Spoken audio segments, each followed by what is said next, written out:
आपला आता next point आहे तो म्हणजे create plot sides. For example front, rear, left and right ते कोणत्या मेनूत सापडतं? Plot, create, plot sides. TP client, plot, create, plot side. आता पहिली काय विचारते ते फ्रंट बाउंड्री. मग ते विचारते सिलेक्ट करा प्लॉट. आपला आता जो मार्क केला तो सिलेक्ट करायचा आहे. F3 दाबायचं आहे ज्याने की ओस्नॅपचे सेटिंग्स ओपन होतील, कारण ते माहीत नाही ह्या सुरुवातीला थोडं ऑफ होतात हे करायचं आहे.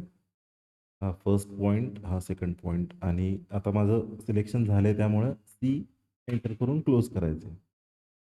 पुन्हा रिपीट करायचे आहे. TP client, plot, create plot side, rare side.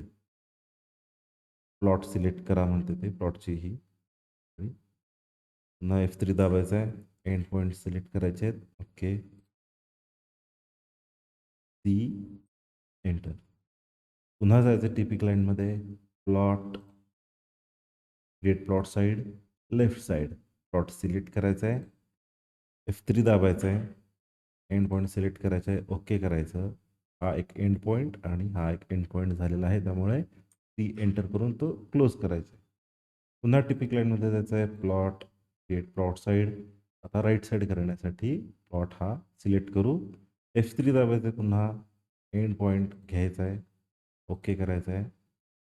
हा फर्स्ट पॉईंट आणि हा सेकंड पॉईंट. C enter. तर हे आपले साईड्स मार्क करून झालेले आहेत.